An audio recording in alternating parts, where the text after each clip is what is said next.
Então, eu tenho uma convicção no meu coração de que, num curto período de espaço, Deus vai nos colocar novamente no lugar onde Ele quer. E o lugar que Deus quer nos colocar é no centro da vontade dEle. Esse é o principal lugar. Então, a minha maior preocupação e a da pastora e daquelas pessoas que estão com a gente, que estão orando, que estão pagando um preço por esse lugar, não é para que essa igreja encha de pessoas, é para que esse lugar se encha da glória do Senhor, porque a glória do Senhor vai fazer o resto.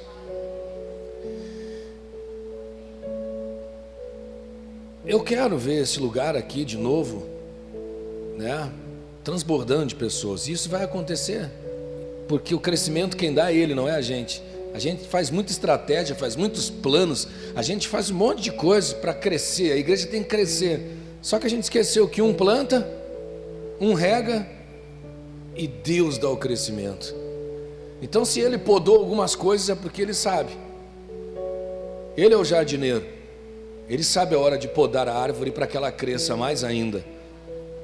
Então, nós vamos participar da ceia, e a primeira ceia do ano, nós não estamos entre 300 pessoas, mas nós estamos num número suficiente para atrair a presença do Senhor Jesus. Sabe por quê? Porque todos saíram da sua casa com um coração disposto a oferecer para Ele o melhor essa noite. E quando a gente vem para uma reunião com um coração assim, irmão, pode ter certeza, não precisa de muitos gritos, não precisa de muito barulho, porque a Bíblia diz que o Espírito Santo, Deus, né, através do seu Espírito, Ele nos sonda nos lugares mais profundos. Ele conhece eu e você aqui por dentro. Aqui por dentro. Então, o ambiente se torna assim, com esse cheiro que nós estamos sentindo. Porque esse cheiro eu conheço, esse cheiro é o cheiro da presença, aleluia. Esse é o cheiro da brisa do Espírito Santo. É como disse o profeta Elias: eu vejo uma pequena nuvem, mas com ela eu já vejo uma grande chuva. Porque o profeta, além de ter visto a pequena nuvem, sentiu o cheiro da chuva vindo, sentiu o cheiro do poder de Deus sendo manifesto. E é isso que nós estamos presenciando, um tempo novo de uma presença onde nós vamos sentir, vai ser palpável aquilo que Deus vai começar a fazer nesse ambiente, aleluia. Amém? Então vamos lá. A maior faculdade da vida chama-se deserto. Esse é o tema da mensagem que eu quero dividir com vocês hoje. E eu não sou especialista em deserto, mas estou quase me tornando.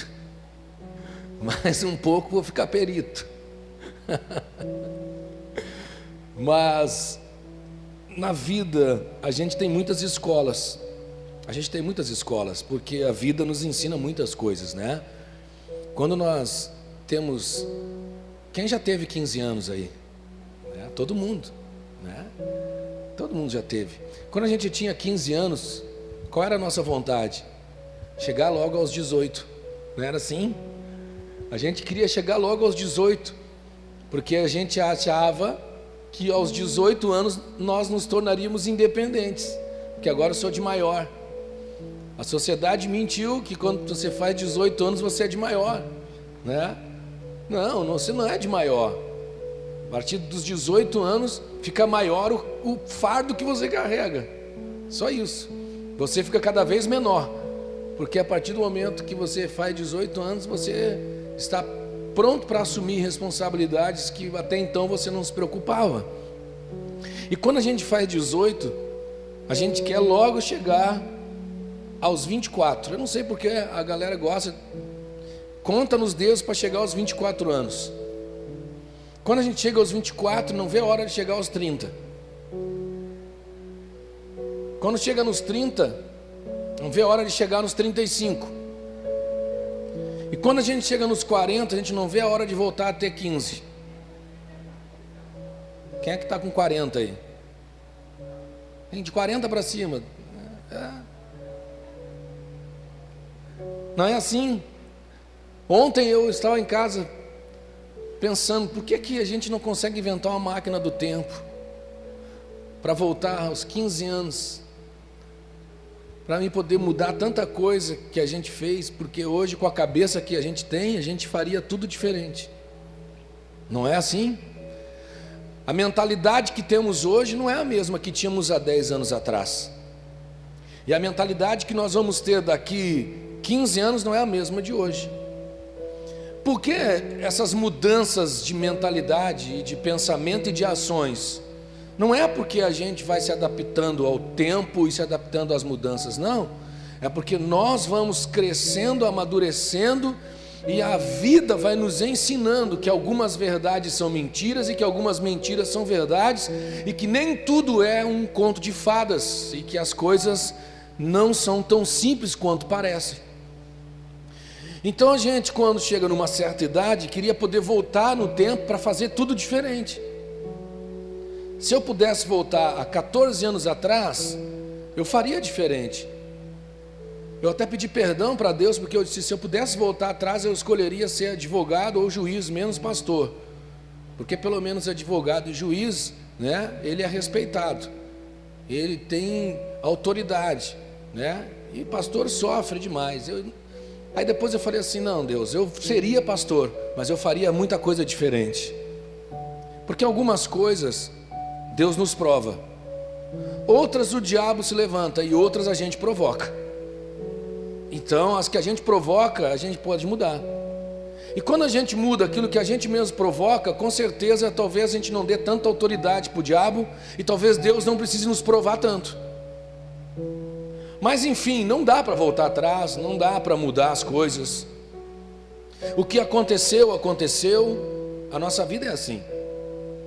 Você não consegue mudar aquilo que aconteceu há 1 hora atrás. Já era. Então agora é fazer diferente na próxima hora. A vida funciona assim. E quando eu coloquei o deserto, ou melhor dizendo, a maior faculdade da vida chama-se deserto. Como eu disse, nós temos várias faculdades na vida, tem muitas coisas que nos ensinam. Mas o deserto é um lugar que nos ensina coisas que nos fazem crescer, que nos moldam e que nos aprimoram para poder resistir a outras coisas que a vida vai nos preparar. Então eu quero ler um texto com vocês, se você puder abrir comigo, Mateus capítulo 11, pega a tua Bíblia aí, pega o teu celular, pega o teu iPad, iPod.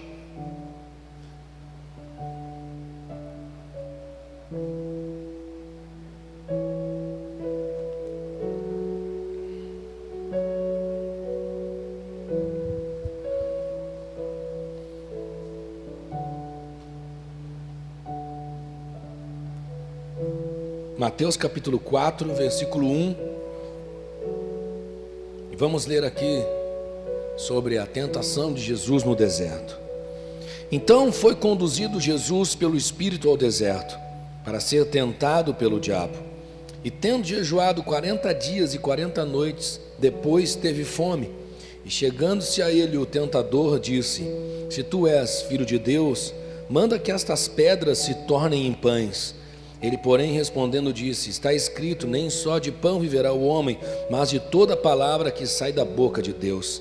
Então o diabo o transportou à cidade santa e colocou-o sobre o pináculo do templo e disse-lhe: Se tu és filho de Deus, lança-te daqui abaixo, porque está escrito que aos seus anjos dará ordens a teu respeito e tomar-te-ão nas mãos, para que nunca tropeces com o teu pé em alguma pedra. Disse-lhe Jesus: Também está escrito: Não tentarás o Senhor teu Deus.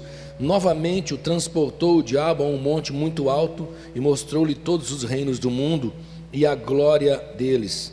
E disse-lhe: Tudo isso te darei se prostrado me adorares. Então disse-lhe Jesus: Vai-te, Satanás, porque está escrito: Ao Senhor teu Deus adorarás e só a ele servirás. Então o diabo o deixou, e eis que chegaram os anjos do Senhor e o serviam. Muitas vezes nós sentimos na nossa vida um verdadeiro deserto. Tudo parece que é contrário, nossas expectativas e esperanças parece que elas estão sufocadas por uma avalanche de situações que são incontroláveis, e a gente acaba ficando tão pressionado, né? Acaba ficando tão frustrado com as coisas que acontecem seguidamente, que a gente acaba lançando as expectativas e a esperança, porque um homem sem esperança não é nada, um homem sem expectativa não é nada. Nós acabamos lançando nossas esperanças e nossas expectativas ao chão. O deserto, ele tem a simbologia de um lugar de solidão, de cansaço e de fraqueza.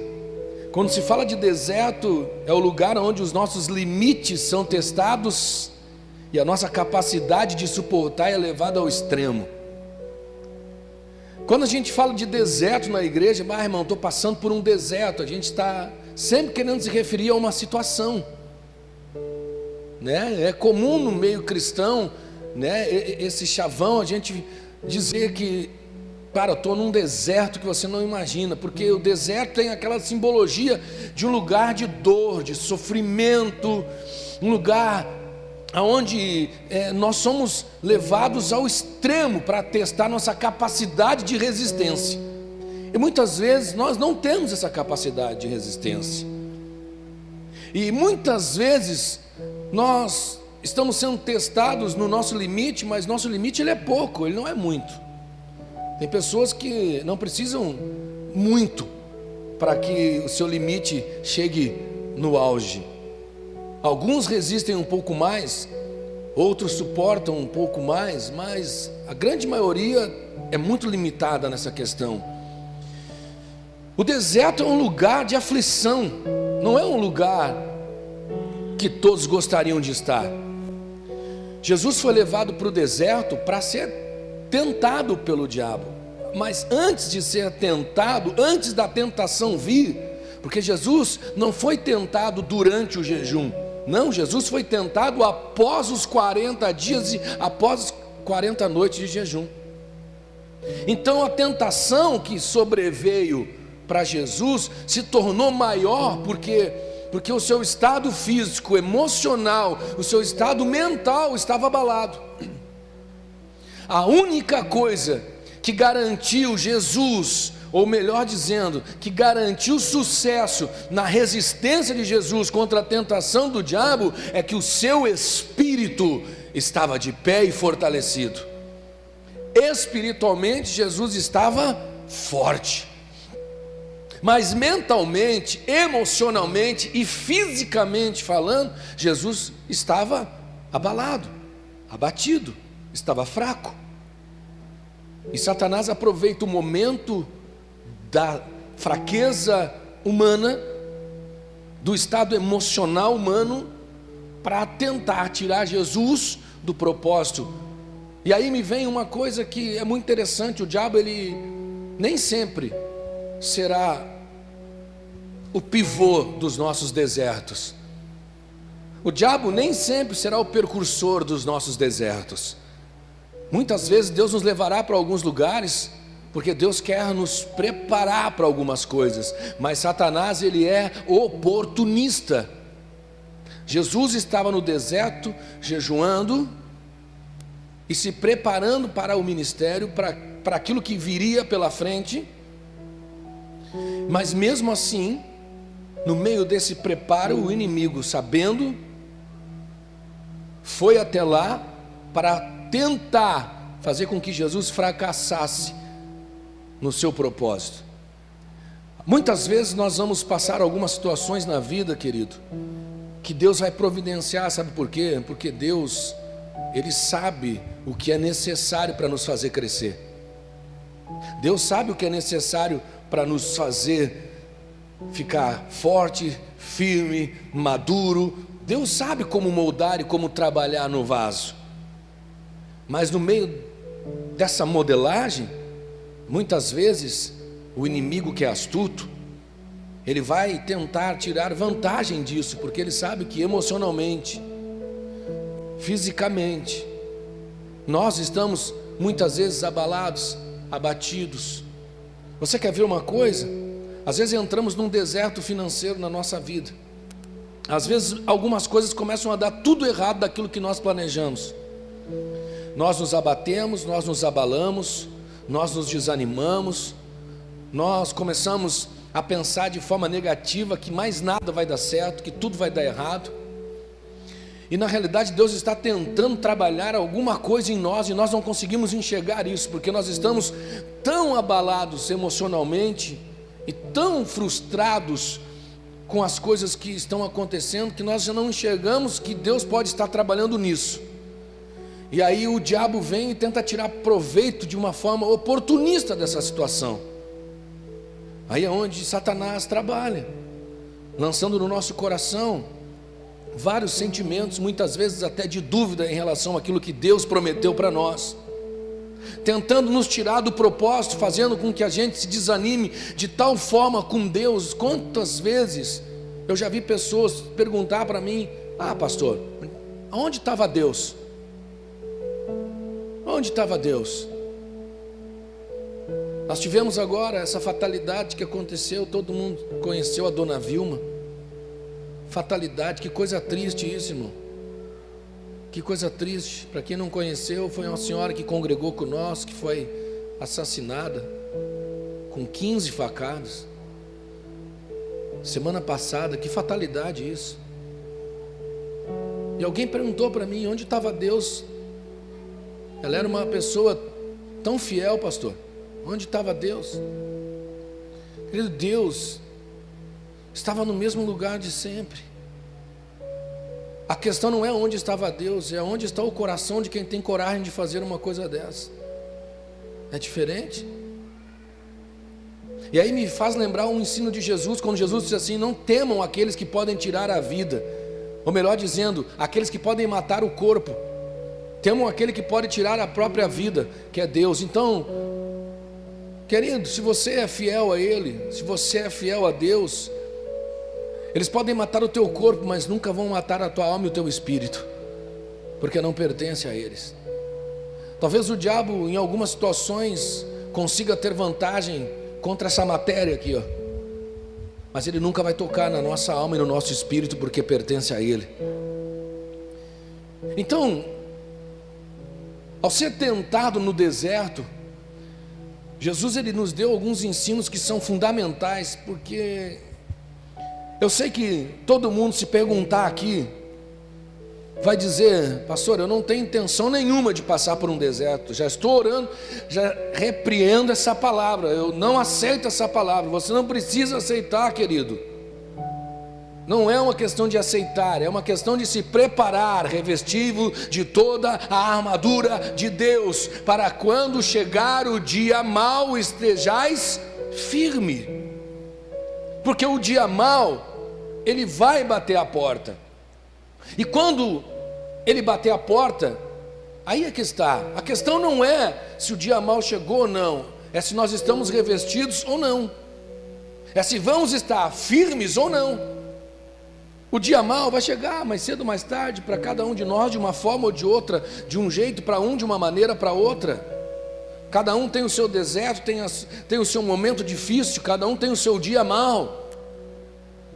Mas a questão é: como vamos resistir isso? Como vamos suportar isso? Como vamos vencer isso? Como vamos vencer no deserto? Porque escuta o que eu vou dizer agora: você não está lutando com o deserto, você está lutando no deserto. É diferente. O deserto nunca acaba. Você escute, o deserto é um lugar, a situação que ocorre no deserto é outra coisa. Você nunca vai vencer o deserto, porque o deserto é um lugar. A questão é vencer no deserto, porque quando Deus nos leva pro deserto, é porque lá Ele vai liberar situações sobre a nossa vida, que tem que ser naquele lugar, porque naquele lugar nós vamos estar sozinhos, naquele lugar nós vamos ser afligidos, naquele lugar nós vamos muitas vezes ver nossas vontades e desejos sendo derrubados, para que se cumpra vontades e desejos de Deus. Então você não vence o deserto, você vence no deserto, porque você vence a situação. Então quando Deus nos leva para o deserto, é porque lá a ideia é nos preparar e nos fortalecer para vencer situações que virão.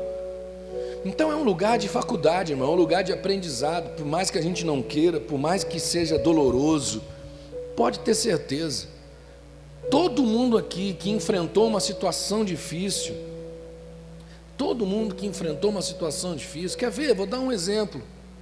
Sei que é um exemplo meio triste, mas para quem já perdeu o seu pai ou perdeu a sua mãe, para quem já passou por esse momento tão triste da nossa vida, que é inevitável. Pela regra da vida, filhos enterram os pais. É assim que funciona. Esse dia mau, esse dia triste, vai chegar. Por mais que não se queira falar nisso, vai chegar. Por mais que nós nem nos preparemos para isso, vai chegar. Então quem já passou por isso, quando vai a um enterro e chega lá e vê o filho ou a filha chorando, ele tenta consolar, porque ele já passou pelaquela dor, ele já enfrentou aquilo. Então o que ele faz? Ele chega lá, dá um abraço muito mais solidário do que aquele que ainda não passou, porque aquele que não passou fica todo sem jeito, porque ele não sabe nem o que dizer. Você não tem nem como chegar lá e dizer: eu sei o que você está sentindo, porque você não sabe. Então você chega lá, dá, meus pêsames, e fica todo meio sem ter o que falar, sem jeito. Quem já passou por aquilo ali, chega, abraça a pessoa, chora com ela e fala assim: eu sei o que você está sentindo, porque eu já passei por isso. Então todo mundo que já passou pelo dia mau, por dias maus, que já foi testado no deserto, meu irmão, ele vai se tornando cada vez mais forte, vai se tornando cada vez mais preparado. E todas as vezes que você encontrar alguém que está indo para uma mesma situação que a sua, você tem propriedade, você tem autoridade, você consegue dizer para ela: fica firme, você vai vencer isso, porque eu também passei por isso. Por isso que Jesus disse: como que um cego guia outro cego? Como que alguém que não sabe nada da vida, que não tem experiência de nada da vida, vai querer conduzir outro que também sabe menos ainda? Cego não conduz cego. Sabe por quê? Porque você precisa enxergar aonde está pisando, aonde e que direção você está indo. Só enxerga para onde está indo, irmão, quem já foi testado na vida, quem já foi provado na vida. A vida é feita de muitas provas, querido. Quando eu era pastor com 33 anos, eu nunca mais vou me esquecer. Nunca mais vou esquecer. Aconteceu uma situação na nossa igreja naquela época, e eu não sabia lidar com aquela situação. E para resolver aquele problema eu fui bem radical. Fui bem radical. Se esse problema acontecesse hoje, eu com certeza trabalharia de uma forma bem diferente. Então tem coisas na vida, e eu quero ensinar isso aí para os mais novos. Toma muito cuidado, porque nós não estamos no interior, onde as coisas são resolvidas na ponta da faca. Dentro da igreja as coisas se resolvem na ponta da palavra. E uma das coisas que a palavra nos ensina é ter misericórdia e compaixão uns dos outros. E aquele que perdoa o seu irmão encobre uma multidão de pecados. Mas quando nós somos crentes novos, cheios do poder de Deus, estamos começando no ministério, a gente quer santidade e acha que para ter santidade a gente tem que decepar cabeças. Você não precisa cortar cabeças para trazer santidade para a igreja, você precisa amar os pecadores. Quando nós amamos os pecadores, não o pecado, mas as pessoas, quando nós amamos os pecadores, nós os constrangemos com o amor de Deus. E aí as coisas vão sendo transformadas, porque não é por força e nem por violência, mas é pelo Espírito do Senhor, a Bíblia diz. Ninguém convence ninguém. Por força? Por violência? Também não. É pelo Espírito. E o Espírito só opera através de um coração que está disposto a fazer o quê? A amar. Amar. Se tem uma palavra-chave que conduz o cristianismo, é amor. Se tem uma palavra base que conduz o cristianismo, é amor. Por isso não esqueça disso, querido. Não esqueça disso. Ame pessoas. Ame pessoas. Não se preocupe como elas vão lhe tratar. Se preocupe como você está tratando elas. Ame pessoas. Ame pessoas. A nossa recompensa, a Bíblia diz, ela vem do alto. A nossa recompensa vem do Senhor. Ah, mas eu... Não pense não que nesses últimos dias o pastor Márcio não se questionou sobre isso. E até hoje conversando com meu pai. Se tem um cara que eu converso bastante, é com meu pai. Deus me dá esse privilégio ainda de ter o meu pai do meu lado para a gente conversar. E eu disse, pá, cara, estou cansado de ser bom, cara. Estou cansado de fazer a bondade e sempre levar nos dedos. E sempre, pô, faço coisa boa para os outros. Só que aí depois a gente fica refletindo sozinho, fica pensando. Mas o que a Bíblia diz? E não vos canseis de fazer o bem, que no seu tempo, está escrito, recebereis a recompensa.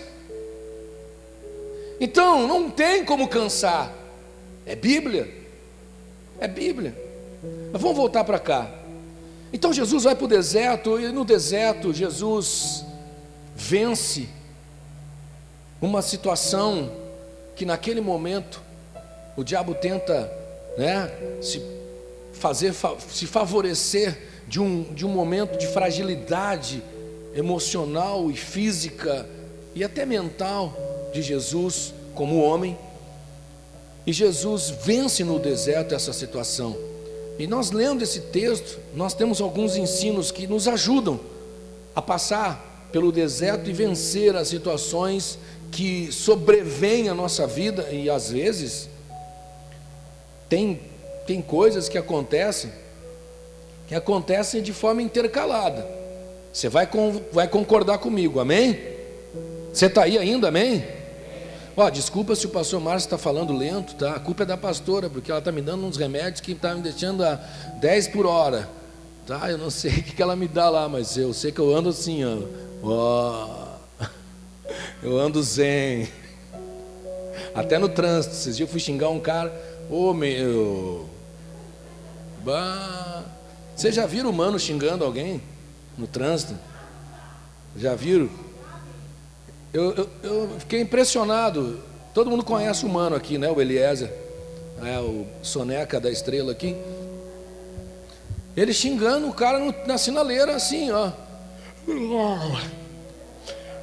O cara dorme até xingando, cara. Então, se você ficar com sono aí, você levanta, toma uma água e senta de novo. Que eu acho que eu só volto ao normal quando acabar esses remédios aí. Daí eu volto de novo a milhão. Agora eu estou meio devagar. Mas tá bom, dá para entender, né? Então tá, glória a Deus. Vocês preferem assim ou do outro jeito? Do outro jeito? Tá bom, então. Vamos lá então, aleluia! Bom, você tem que concordar comigo uma coisa. Tem situações que vêm na nossa vida que vêm intercalada. Dá um problema hoje, daqui uns 5 meses dá outro, daqui um ano dá outro. Mas tem horas, irmão, que hoje acontece uma coisa, amanhã acontece outra, depois de amanhã acontece outra, junto com mais uma, no outro dia acontece 3 coisas e é uma avalanche de coisas. Não é uma, é uma avalanche. E essa avalanche vem para sufocar e para fazer a gente desistir. Então, tem deserto, desertinho e desertão. Tem durante o jejum, foi depois do jejum. Depois de 40 dias sem comer nada e 40 noites, não comeu e nem bebeu. Então, Jesus estava com fome. Jesus fisicamente estava fraco, cansado. E Satanás percebe que Jesus se demonstrava debilitado humanamente falando, porque nós não podemos descartar o lado humano de Jesus, mas Satanás não contava com uma coisa: Jesus estava fisicamente fraco, debilitado, desgastado. Jesus, humanamente falando, estava, 40 dias, eu fiz um jejum de 40 dias, irmãos, mas eu tomava 50 litros de água por dia. De vez em quando eu tomava até um caldo. E eu quase morria. Agora você imagina 40 dias sem comer e sem beber. 40 noites, 40 dias. Então, Jesus, o seu lado humano, estava completamente cansado e desgastado. Mas como eu falei já lá no início, o seu espírito estava fortalecido. Aí está um ponto-chave. Nós estamos aqui na igreja e nós não podemos esquecer de uma coisa, queridos. Nós estamos servindo a um Deus que é poderoso, sim ou não? Amém? Ele é poderoso para fazer infinitamente mais do que aquilo que pedimos, pensamos ou imaginamos. Amém? Sim, é esse Deus que nós servimos, o Deus que traz à existência as coisas que não existem. Um Deus que é poderoso, irmãos, para reverter qualquer quadro contrário na nossa vida. Mas isso não nos dá garantia de que nada vai nos acontecer, que coisas ruins não vão acontecer. Isso não nos dá garantia de que não vamos enfrentar crises, de que não vamos passar por dias maus. Pelo contrário, o ensino de Jesus é esse: no mundo tereis aflições, mas tenham um bom ânimo, porque eu venci o mundo. Na realidade, é um alerta para nós. É um alerta de que nós temos um Deus que é poderoso, mas estamos num mundo onde situações, coisas vão acontecer, coisas contrárias até a nossa vontade, que nós não esperávamos, que nós não queríamos, que não estávamos esperando, vão acontecer. E essas coisas que estão para acontecer vão nos desgastar, vão nos enfraquecer, vão nos cansar, vão nos frustrar. Mas nós não podemos esquecer uma coisa: pode cansar, pode se desgastar, pode enfraquecer, pode desanimar. É normal, é natural do ser humano. Agora, nós não podemos permitir que o nosso espírito perca a comunhão com o Espírito do Pai. Humanamente falando, é muito comum você ficar abatido porque você não tem dinheiro. Humanamente falando, é comum você precisar comprar uma coisa e você não tem como. Humanamente falando, é muito triste o seu filho pedir algo para você e você não ter como dar para ele. Humanamente falando. Mas espiritualmente falando, querido, isso não pode ser o suficiente para me fazer perder a comunhão com o Pai. Não, as situações podem até me abalar, me chacoalhar, me sacudir, me fazer pensar tanta coisa, mas o meu espírito precisa estar fortalecido, porque ele tem que estar ligado no Espírito do Pai. Porque o Espírito de Deus, a Bíblia diz, fala no espírito do homem. O Espírito do Pai fala no espírito do homem. E o Espírito de Deus, ao falar no espírito do homem, fortalece o homem mentalmente, fortalece o homem espiritualmente. Um homem fortalecido mentalmente, no seu espírito, no seu racional, ele é capaz de dar a volta por cima de qualquer situação. Porque você não trata o emocional primeiro, você trata o quê? O seu psicológico. É por isso que quando você não está bem, você vai num psiquiatra, depois ele te encaminha para um psicólogo. Primeiro você trata o seu psique, aqui a mente, depois as emoções. Precisa se colocar em ordem, precisa se colocar no lugar, isso aqui Você precisa se centrar novamente. Quem eu sou, o que está acontecendo, para onde eu vou. Aí depois você cura emoções. Depois você trata a alma. Então, uma das coisas que nós entendemos aqui é que nos momentos de maior debilidade nossa, o nosso adversário, o inimigo, Satanás, o diabo, sempre vai tentar se favorecer para nos fazer perder o foco e sair do propósito daquilo que Deus tem para a nossa vida. E aí é a hora que isso aqui tem que funcionar, ó. Jesus estava cansado, estava desgastado, estava com fome. O diabo chegou, e a primeira coisa que ofereceu para ele foi comida. Se tu é mesmo filho de Deus, transforma essas pedras em pão e sacia a tua fome, vai lá. Mas Jesus, pela palavra, venceu o diabo, dizendo: nem só de pão viverá o homem, mas de toda a palavra que vem do Senhor.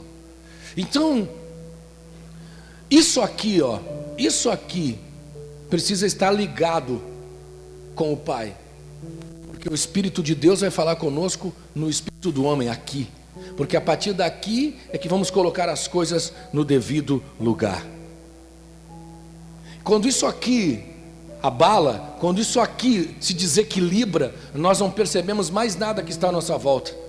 Jesus ainda estava espiritualmente falando muito bem, e mentalmente, por estar ligado com o Espírito dele, ao Espírito Santo, ainda raciocinando muito bem, com convicção, com certezas. E esse é o problema: quando isso aqui para de funcionar, a gente perde as convicções, e quando a gente perde as convicções, a gente já não sabe mais quem a gente é, não sabe o que queremos, não sabemos para onde vamos, e já não sabemos mais o que é nosso. Jesus não, ele estava convicto. Jesus estava em pleno funcionamento. Porque quando se fala que Jesus estava bem espiritualmente, não é só que ele estava cheio do Espírito Santo, mas o seu racional estava funcionando a todo vapor. Por quê? Porque ele estava fortalecido e ligado com o Espírito do Pai. Ligado ao Espírito do Pai. Então sabe o que acontece? Às vezes nós perdemos esse equilíbrio mental, perdemos essa ligação mental, perdemos isso aqui, ó. Nós perdemos esse equilíbrio, nós não conseguimos mais nos manter entronizados com Ele, e acabamos esquecendo quem somos, já não sabemos mais o que nós queremos, já não sabemos para onde vamos. Você acha que o diabo não... Irmão, olha só, não vamos dizer que o diabo foi burro, porque ele não foi, ele foi ousado. Porque eu já vi crente dizer, bah, que o diabo é burro querer tentar Jesus. Não, isso não é burrice, isso é ousadia. Como que Satanás chega para Jesus e oferece todos os reinos na terra, se Jesus é o dono de todas as coisas? Isso não é burrice, isso é ousadia. Mas por que Jesus não caiu na armadilha dele, na tentação, na trama do diabo? Sabe por quê? Porque Jesus sabia quem ele era, o Filho de Deus, aquele que era herdeiro de todas as coisas. Então, como que ele vai se deixar levar pela influência do diabo para oferecer reinos que já são dele? Jesus já sabia quem ele era, para onde ele ia e o que já era seu. Por isso, quando o diabo diz para ele, lança-te daqui, se tu és mesmo o Filho de Deus, então faz o seguinte, te lança, e dará ordem aos teus anjos, e eles virão em teu favor. O que Jesus disse? Não tentarás o Senhor teu Deus. Poxa vida, às vezes nós queremos vencer coisas no deserto, só para provar para os outros que a gente é bom. Agora eu vou dar a volta por cima, só para eles ver. Você não precisa, mata esse orgulho, não temos que provar nada para ninguém, irmão. Ninguém tem que provar nada para ninguém. Jesus não precisava provar nada para o diabo, ele sabia que ele era o Filho de Deus, ele sabia que os anjos o serviam, ele sabia que se desse ordem aos anjos. Quando Jesus estava lá com Pilatos, o que foi que Jesus falou para Pilatos? Pilatos falou assim, fala logo, quem tu é, cara? De onde tu veio? Meu Deus, fala logo. Será que tu não sabe que eu tenho autoridade para te tirar dessa situação? E o que Jesus disse? Se tens alguma autoridade sobre mim, é porque o meu Pai do céu te deu. Se não, chamaria uma legião de anjos e acabaria com isso tudo. Jesus não precisava provar para o diabo que ele era o Filho de Deus, ele já sabia quem ele era, não precisava. Sabe qual é o problema? Às vezes nós queremos provar para os outros que estamos passando uma situação difícil, mas a gente vai sair. Não, eu vou sair dessa, eles vão ver, eu vou provar para eles. Esse é o caminho mais errado para se sair de uma situação contrária. Querer provar alguma coisa para alguém. Prove para você mesmo. Precisamos provar para nós mesmos que nós temos valor, que sabemos quem somos, que sabemos a quem servimos, que sabemos o Deus que nós temos.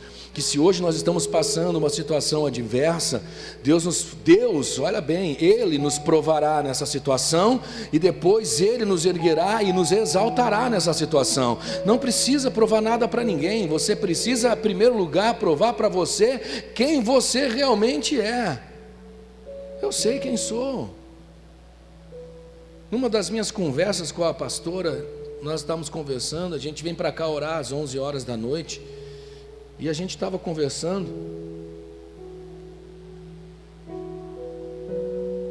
e ela falou uma coisa interessante. Ela disse assim: amor, todo mundo te ama e todo mundo acredita em você, e está todo mundo contigo, agora só falta você. Só falta você acreditar em você. E eu fui para casa pensando nisso,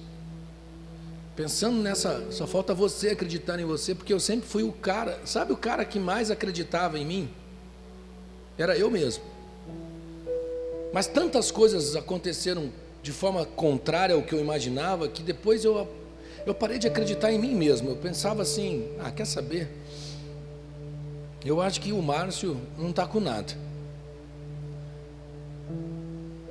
E aí está uma das estratégias do inferno. A primeira estratégia do inferno, querido, não é derrubar você, é deixar você de pé. Não tem problema você ficar de pé, desde que você não sirva para mais nada. Você pode ficar de pé, você não precisa cair. Você não serve para mais nada. Então, quando você deixa de servir para alguma coisa?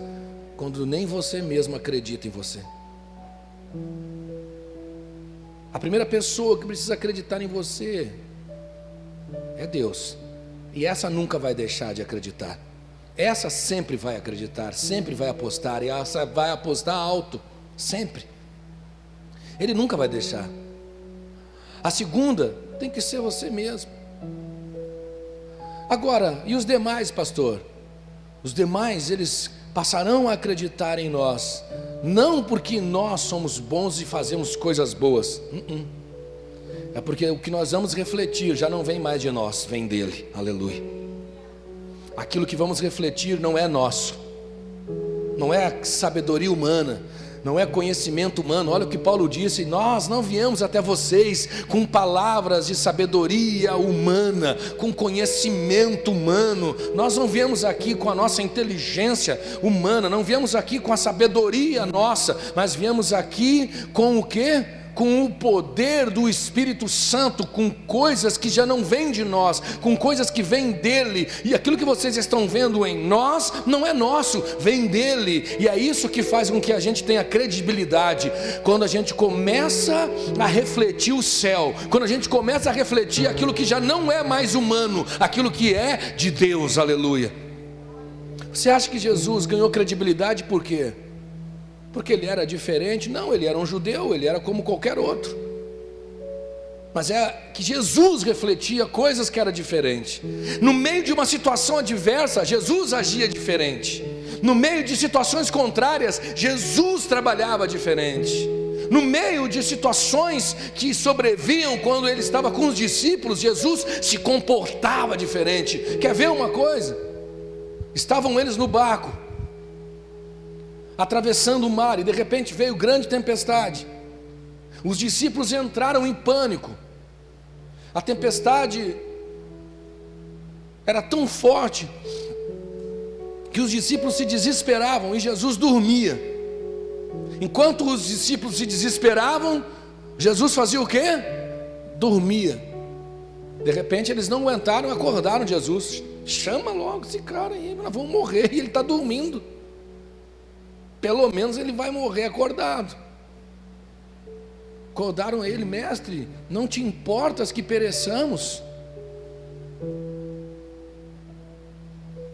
Jesus acorda, olha para eles, olha para a tempestade, e calmamente, estilo Carlos e Gilberto. Vocês já viram o Gilberto mandando dar glória a Deus? Vocês já viram?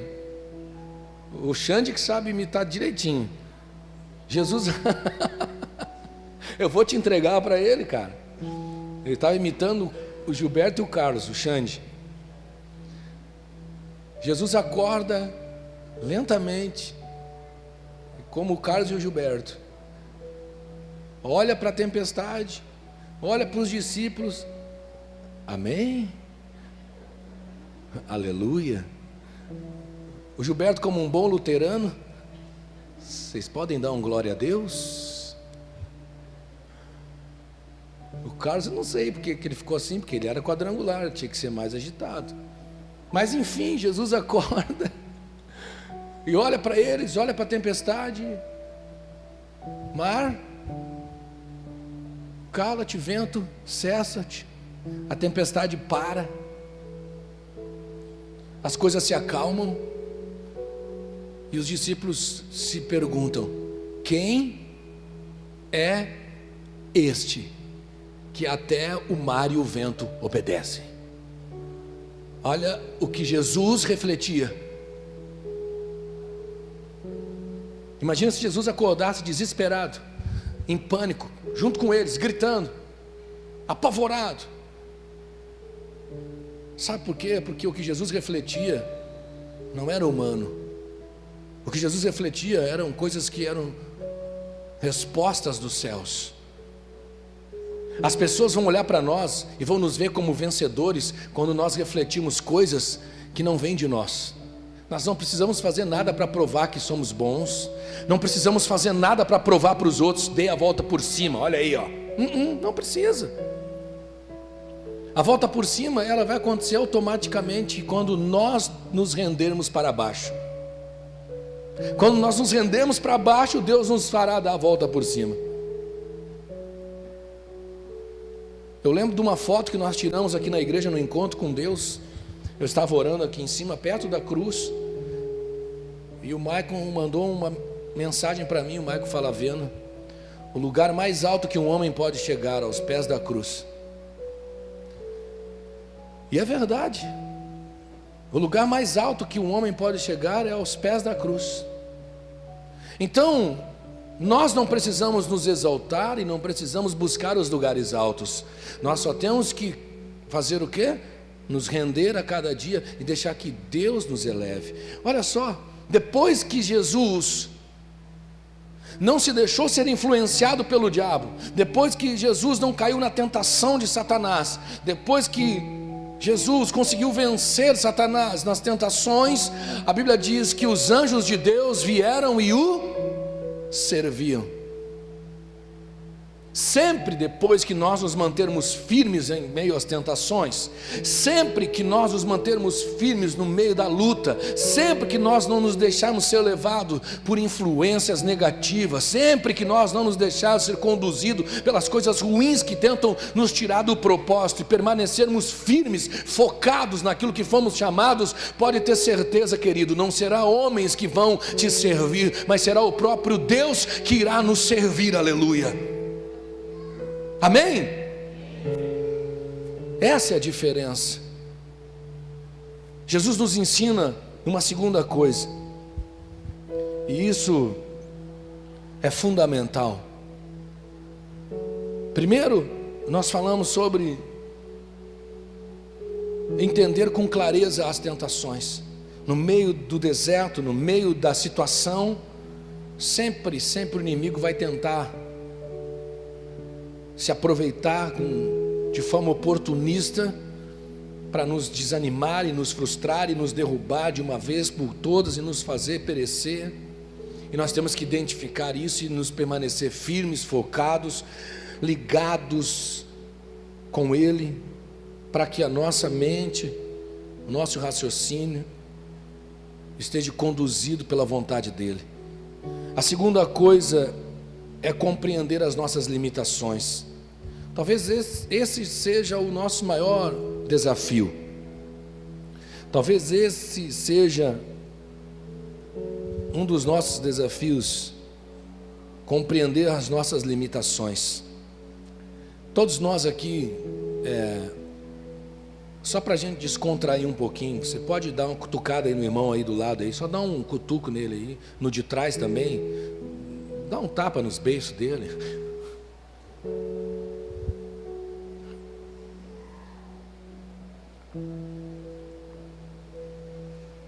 Você percebeu o que você cutucou aí? Você percebeu? Hein? Você percebeu? Calma, irmã, não precisa agredir, não. Vai, irmã, lá já acabou a brincadeira. A irmã não para de bater. Você percebeu o que você cutucou, hein? Ser humano, pessoa, homem e mulher, ser dotado de limitações, um ser dotado de limitações. Nós temos uma dificuldade que é reconhecer muitas vezes nossas fraquezas. Nós queremos ser tão fortes em meio às lutas e às dificuldades, que muitas vezes, queridos, nós não suportamos. Sabe por quê? Porque nós criamos uma falsa imagem de força. Nós criamos um escudo achando que nós somos fortes o suficiente para resistir àquela situação, quando seria muito mais fácil se nós reconhecêssemos que nós não temos condições de suportar a situação e nos voltasse para aquele que é capaz de reverter a situação. É que nem um filho orgulhoso que não quer pedir ajuda para o pai, para não dar o braço a torcer, para não ser chamado de menino que precisa sempre da ajuda do pai. Então ele quer fazer sozinho, mesmo quebrando a cara, mesmo se dando mal, mesmo sabendo que não vai dar certo, ele vai fazer sozinho, só para não dar o gostinho do pai dizer para ele que foi o pai que ajudou ele. Aí depois que ele não conseguir, depois que ele piorar a situação, depois que ele conseguir deixar a situação 4 vezes pior do que estava no primeiro estágio, aí ele procura ajuda. E mais ou menos acontece assim com a gente, sabe por quê?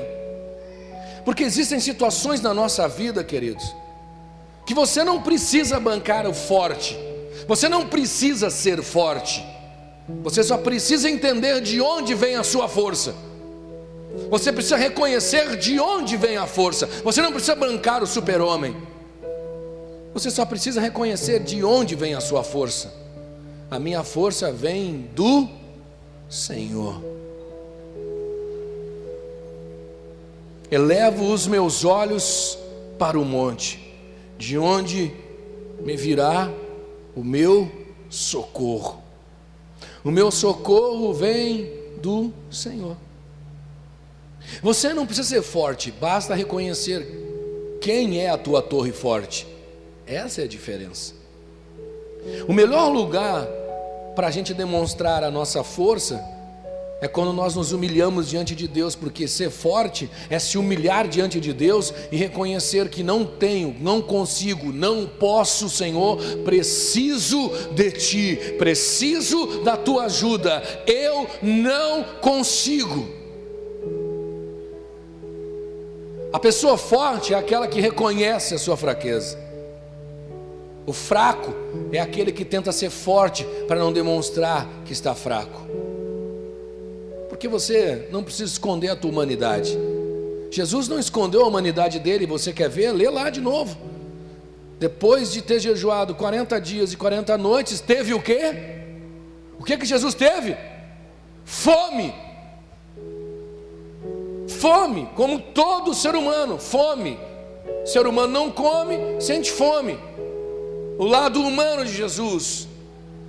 Todos nós temos que entender o nosso lado humano, o nosso lado de debilidade humana. Todos temos fraquezas, mas quando estou fraco é que sou forte. Por quê? Porque o poder de Deus se aperfeiçoa na minha fraqueza. Aleluia. Parece palavras tão repetidas, parece palavras que nós já estamos acostumados a ouvir e falar e que já não tem mais efeito. Pelo contrário, querido, escute. A palavra de Deus é viva e eficaz, e é mais cortante do que uma espada de 2 gumes, poderosa para penetrar na alma e no espírito, e separar juntas e medulas.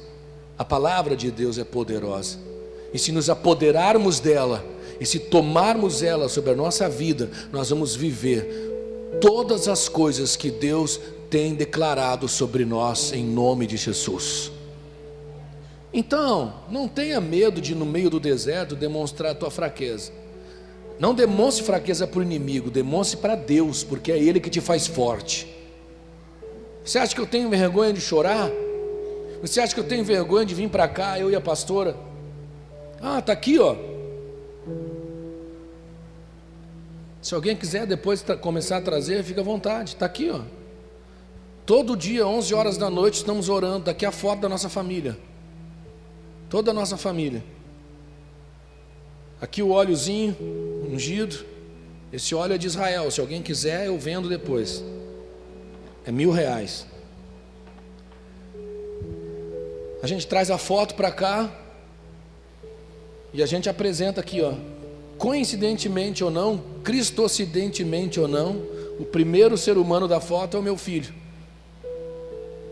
e é o pelo qual a gente mais tem orado, porque eu creio em nome de Jesus que Deus vai restaurar o ministério dele. Você acha que eu tenho vergonha de chorar aqui e dizer para Deus, me ajuda?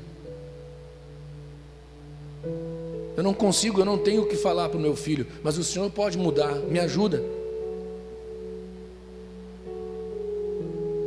Restaura minha casa, restaura minha família, restaura o meu lar, restaura o meu coração, restaura minha casa, me ajuda. Irmão, Deus, Ele é irresistível. Não há nada que possa resistir Deus. Mas tem uma coisa que Deus não resiste. Tem uma coisa que Deus não consegue resistir, por mais poderoso que Ele seja. Deus é todo poderoso ou não é? Sim ou não? Tem todo o poder? Alguém pode contra Deus? Não. Seria até talvez uma heresia dizer que Deus tem uma fraqueza. Seria uma heresia falar isso, mas Deus tem algo que Ele não consegue controlar.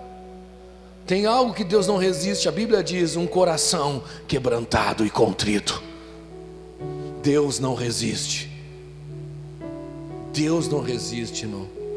Sabe, um coração quebrantado, um coração contrito, ele não vem nos tempos de alegria. Nos tempos de alegria a gente esquece de quebrar o coração. Por isso que tem momentos que o deserto é o melhor lugar para nos fazer voltar a ser aquilo que éramos lá no início, aleluia. Por isso que tem horas que o deserto é um lugar de tratamento, é um lugar de mudança, é um lugar de cura também. Porque no meio da festa, e a Bíblia diz, é na casa do luto que vem a reflexão, não na casa do banquete. Na hora do banquete é risada, é alegria, é descontração, tá todo mundo bem, mas quando vem o luto, quando você olha para o cadáver ali, você já fica imaginando a sua vida passando como um filme. Aí vem o pastor fazer a cerimônia fúnebre e ele começa a falar, a vida passa. E a gente já começa com um filme, nossa vida passa como um filme. Amanhã pode ser você. Arrepende-te. Eu fui numa cerimônia que o pastor pregou 1 hora. E no final, 1 hora pregando. Meu irmão, você não tem noção. E no final ele disse assim, amanhã pode ser você. Arrepende-te. Quase que eu dei um passo para frente.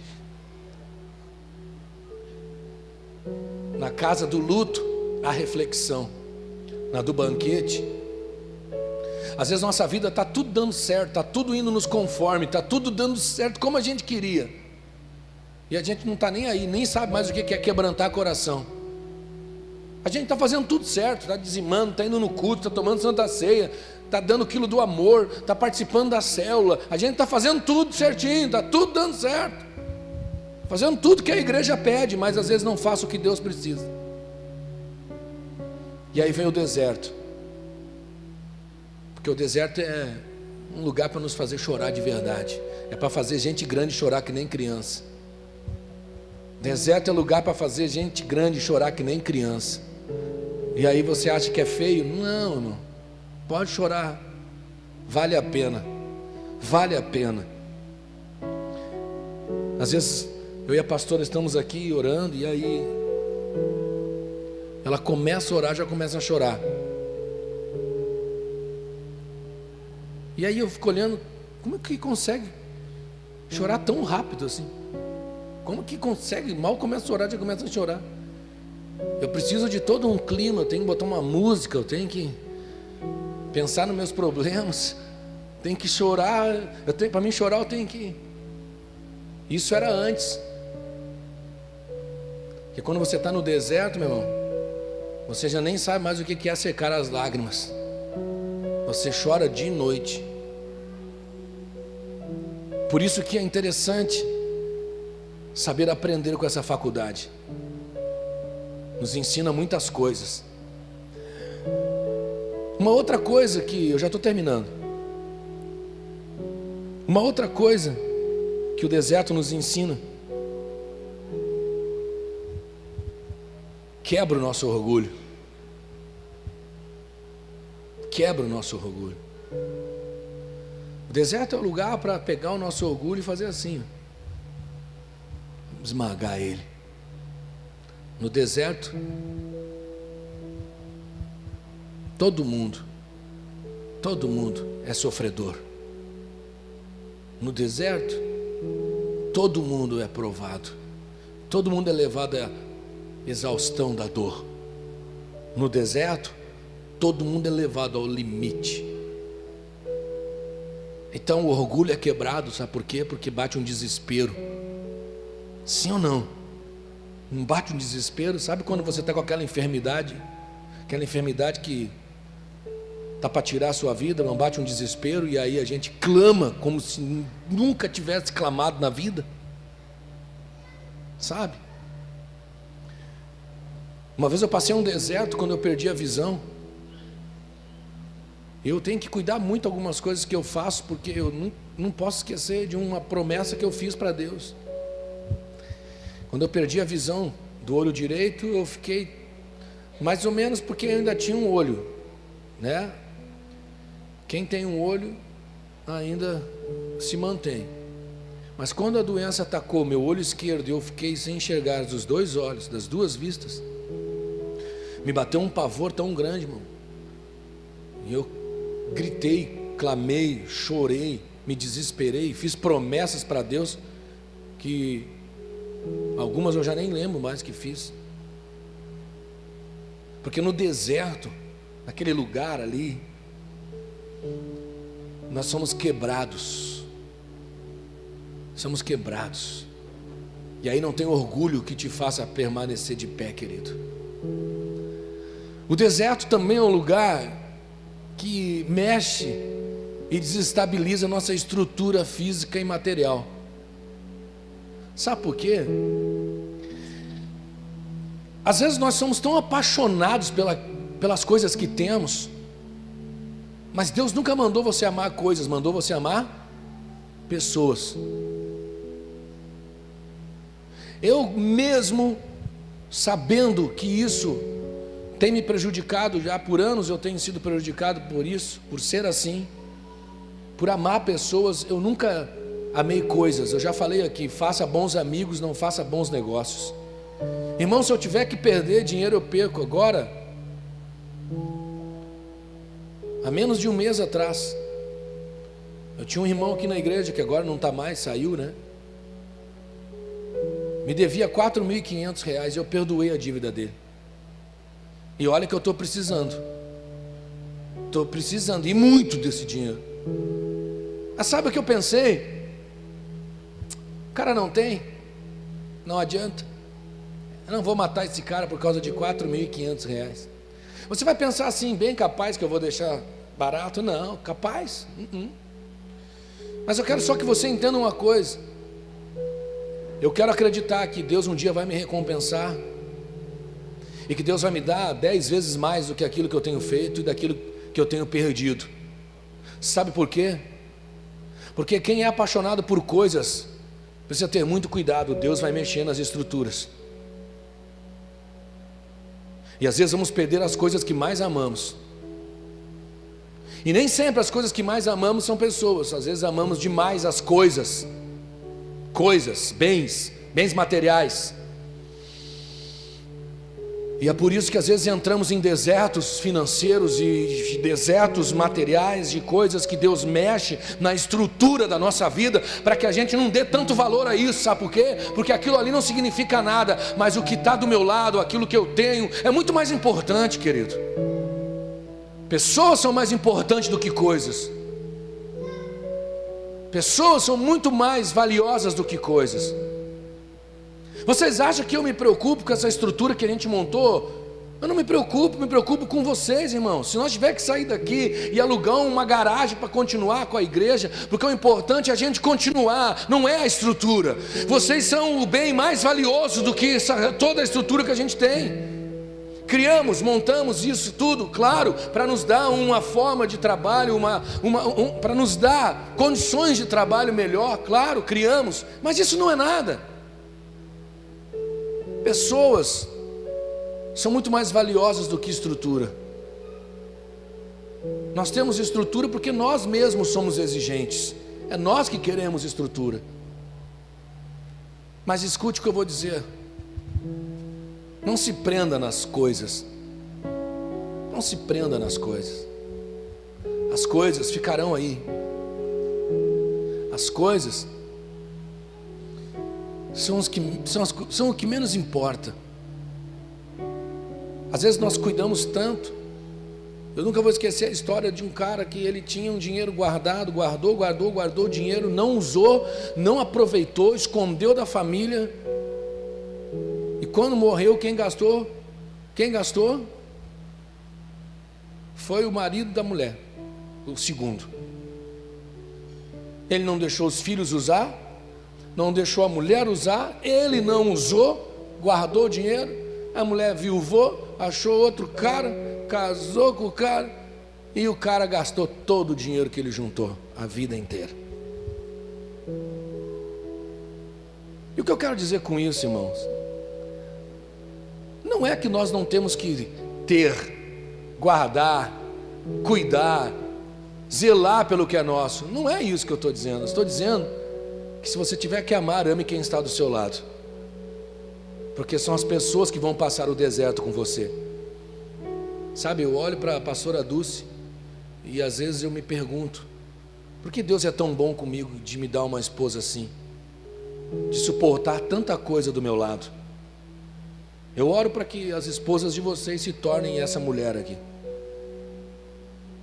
porque depois de 22 anos de casado, irmão, eu consegui entender por que Deus colocou ela do meu lado.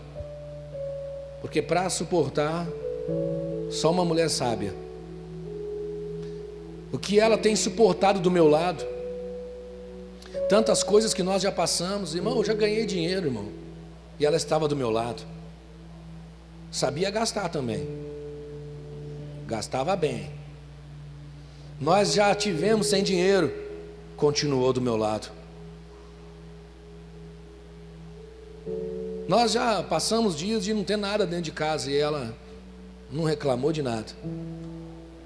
Ela sempre falava a mesma coisa para mim: eu só quero você. E eu ficava perguntando, mas essa mulher é louca, mas o que ela quer comigo?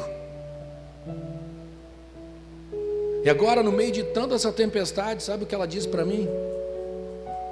Amor, a única coisa que eu quero é ser feliz com você. Com dinheiro, sem dinheiro. Com igreja ou não, não importa. Eu só quero ser feliz com você. Por isso eu digo, coisas não importam, mas as pessoas que estão do nosso lado são elas que vão suportar os maiores fardos junto conosco. Valorize, ame, respeite as pessoas que estão do seu lado. A esposa, o marido, os amigos, os filhos, porque são eles que estarão com você naqueles momentos mais difíceis. Você sabe qual é a única coisa que vamos levar para a eternidade? Agora você vai, eu já vou encerrar aqui.